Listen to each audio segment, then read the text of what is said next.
The clink of wine glasses and a woman yelling for more appetizers hit me as I pulled into my driveway. Next came the familiar bark of my dog Max, eyeing a stranger setting up a buffet table inches from his favorite spot. I hadn't even shut off the engine when I saw Herlinda, the HOA's self-appointed dictator, standing on my front lawn in a sun hat big enough to block the moon. She was directing caterers like a drill sergeant. My grass, freshly mowed, was buried under chairs, cloth-draped tables, and a carving station manned by a chef in a crisp jacket. The scent of grilled steak filled the spring air, but all I felt was stunned outrage.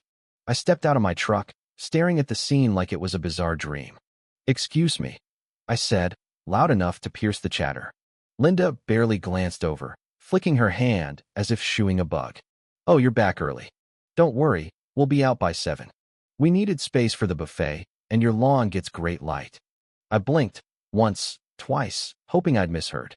"Linda, this is my property. You didn't ask." She laughed a sharp, dismissive chuckle. "Don't be so dramatic. We're just using it for a few hours for my cousin's engagement party. It's not like you were doing anything with it." Max and Daisy, my dogs, trotted up beside me. They'd been watching from the window, noses pressed against the glass. Now, with the gate unlatched, they were on edge. Max, a hulking mass of black fur, let out a low growl. Daisy, lean and jittery, zeroed in on a pile of napkins fluttering on the ground. Linda spotted them and scowled. "Keep those beasts away. They'll ruin everything. This is a classy event." I knelt, scratched Max's ears, and met his gaze. "Ready to meet some folks, pal?" Linda's scream rang out before they even moved. Max lumbered forward with calm menace, tongue lolling, while Daisy darted ahead like a missile. They slammed into the table legs, and chaos erupted. Appetizers flew. One landed on a guest's glasses, another splashed into the punch bowl, drenching Linda. The chef backed off, hands up, as Daisy leaped onto a chair, snagging a silk tablecloth in her teeth. A tug-of-war ensued, pulling half the table's contents into the fray. Guests screamed, scattering. Max, now cradling a whole roasted duck like a prize, paraded across the lawn. Linda lunged for him, tripped over a chair, and face-planted into a bowl of guacamole. I didn't bother hiding my grin. Someone yelled, "Is that dog eating the cake?" I turned to see Daisy dragging a 3-tiered dessert across the grass, Max joining to tear it apart as guests gaped. Linda, guacamole smeared and mascara streaked, stood and shrieked, "You'll pay for this." I crossed my arms. "You're trespassing, Linda, on my lawn with your buffet. And you want to talk consequences?" She stormed off, yelling at her cousin to grab the gifts as guests fled. By the time the last car sped away, Max and Daisy lounged in the sun, bellies full, tails wagging. The lawn was a wreck, but I'd take that over Linda's tyranny any day. I went inside, poured a cold iced tea, and watched my dog share a pork rib like a trophy. This wasn't over Linda held grudges, but neither did I. The next morning, a bright yellow envelope was taped to my door, Linda's signature for HOA threats. I opened it, expecting nonsense, and wasn't disappointed. It claimed my dogs had viciously attacked a peaceful community event, demanding a $600 fine and a pet behavior review. Laughable. Max and Daisy, napping like furry boulders, weren't menaces unless you invaded their turf. The complaint listed absurd damages: a $400 silver serving tray, hand-painted French wine glasses, and emotional distress from canine aggression. She even billed her dry cleaning. I nearly spat out my coffee. I pulled up footage from wildlife cameras I'd installed to catch raccoons. They'd captured everything in crisp detail.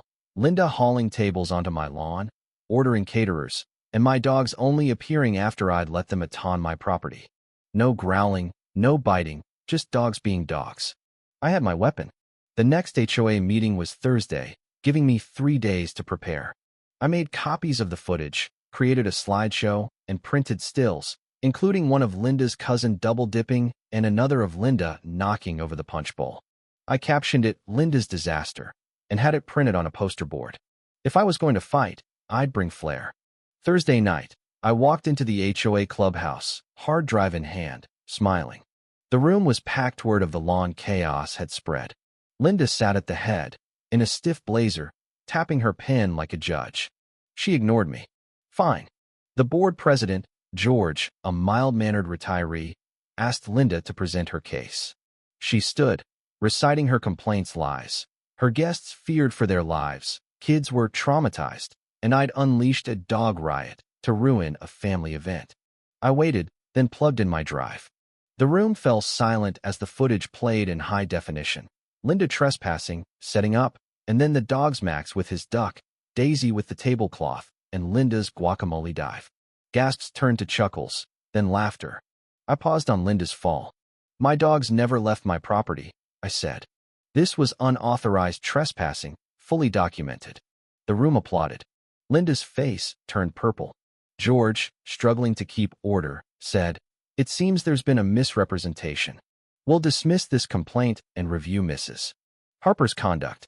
Linda shot up, knocking over her chair. "This isn't over. You humiliated me." I held up the poster board. "No, Linda, you did that yourself. I just showed everyone." Laughter erupted again. Linda grabbed her papers and stormed out, slamming the door. Neighbors stopped me after. One, Sarah, whispering. She took over my patio for a book club last year and blamed me when her wine spilled. Another had a list of Linda's fake complaints. I told them to send me everything. If Linda wanted war, I had footage, witnesses, and 2 camera-ready dogs. That night, Max and Daisy greeted me at the gate, tails wagging. I gave them treats, sat on the porch, and looked at the stars. Linda wouldn't quit, but the neighborhood had seen her true colors. I wasn't just fighting a neighbor, I was facing a petty tyrant in heels, and I was ready to end her reign. 3 days later, Linda struck again, true to form. I woke to the smell of barbecue and laughter. Thinking it was a neighbor's cookout, I went to feed my chickens and froze. A picnic was set up just beyond my lawn, hugging the property line. Linda was back, more chairs, more food, and a bounce house. Paper lanterns hung on my fence like she owned it. A stranger grilled burgers by my property marker. Kids ran around yelling, and Linda stood in the center, grinning like nothing had happened. She waved at me, all fake warmth. I raised an eyebrow and approached. "Morning," she chirped. "Nice day for a neighborhood party, right?" I ignored her tone. "You're 6 inches from my land again, Linda." "Just saying." She laughed. "Don't be so uptight. It's not on your grass. It's public access up to the line. Check the zoning." She was right. The picnic was on the HOA's easement, a legal gray area usually left to weeds. But it was a deliberate jab, a buffet war zone reloaded. Max and Daisy paced the fence, ears up, sensing trouble. I patted them, telling them to hold off. As tempting as another dog rampage was, I needed precision, not chaos. That evening, after Linda left with a final smirk, I made calls. First was to Rachel, the animal shelter director and Linda's cousin, who'd been at the engagement party. She was mortified to learn Linda had blamed my dogs and lied about neighbors before. Rachel agreed to help with a shelter fundraiser on my lawn, a chance to clear my dogs' names and raise rescue funds. We planned Paws for Peace, a dog-friendly event with agility courses, adoption booths, and a news crew. Flyers went up, calls were made, and within 48 hours, it was set. Saturday arrived, and the event was a hit. My driveway overflowed with cars, families arrived with pets, and volunteers set up tents. Max sported a blue bow tie, Daisy a green one, both lapping up attention. Kids laughed, adults mingled, and a violinist played soft tunes. It was everything Linda's chaos wasn't genuine, joyful. Then Linda appeared, strutting down the street in a pastel suit, sunglasses hiding her fury. She scanned the setup, the tents, the news crew, her mouth twitching. She approached a reporter, whispering, but the reporter moved on. Linda stood, arms crossed, glaring. Then a 3-legged beagle, Buddy, wearing an Adopt Me vest, bounded toward her. Linda shrieked, stumbling back, and fell into a kiddie pool of kibble and toys. The crowd gasped, then laughed. The news camera caught it all. Linda, soaked in kibble, screamed, "This is sabotage." I shook my head. "You came onto my lawn, Linda. You're lucky Buddy didn't sue for assault." The reporter asked for her comment. Linda muttered nonsense and stormed off, dripping. The event raised $1,500 for the shelter, with 4 dogs adopted. The news aired Linda's fall twice, sparking local buzz. The HOA's inbox filled with calls to oust her. The day after flyers went up, Linda's retaliation began. The HOA secretary called about event permits. Then a city inspector questioned parking fees, both reeking of Linda's tactics. I'd already secured everything through the shelter's nonprofit status, so her swings missed. Around noon, her red SUV circled my property slowly. I sat on the porch, sipping tea, Daisy at my feet. Linda stared, jaw tight, then sped off. That night, my power cut at 9:30 p.m. Storm, just my house dark. At the breaker box, I found boot prints and a broken lock. I filed a police report, knowing it'd go nowhere without direct proof, and set up a temporary lock with backup power.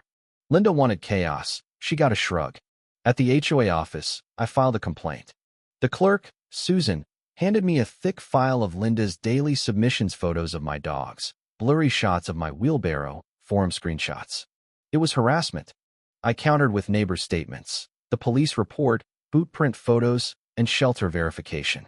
Susan nodded. "You're not the first," she whispered, "but you might be the last." 2 days later, a certified letter arrived, Linda's lawsuit, claiming emotional distress, defamation, and HOA decorum violations. It was absurd. My sister, a property lawyer, laughed. "This won't last in court, but let's play." Linda didn't know about my great-uncle's property file, stored in a safe. It included a 1940s easement clause, still valid, letting me move livestock including dogs through her lot, part of the original ranch. At the next HOA meeting, the room was packed. Linda arrived in a white suit, binder in hand, with a lawyer. I brought the file. I presented the easement, permissions, sabotage report, neighbor testimonies, and audio of Linda yelling on my lawn, plus a voicemail of her plotting to stop that dog circus. Her lawyer whispered. Linda's face twisted. The board president said they'd review her conduct privately, citing misuse of HOA resources. Linda tried to object, but her lawyer pulled her back. As I left, neighbors offered help for the event, one bringing tables. The event morning was golden. Volunteers set up, Max and Daisy gleamed, and families poured in. The news crew interviewed shelter staff and neighbors, who brought dog toys. By noon, Linda arrived, fuming. Buddy's kibble pool tackle sealed her fate, caught on camera, aired countywide. The HOA later asked her to step down, citing breach of trust. Her lawsuit fizzled. That night, I sat on the porch, Max and Daisy at my feet. The yard was messy but calm, like after a storm. Linda's buffet had sparked a war, but joy, community, and 2 dogs won. A neighbor left a basket with wine, a thank you, and a duck-shaped toy. Daisy claimed it. Max didn't mind.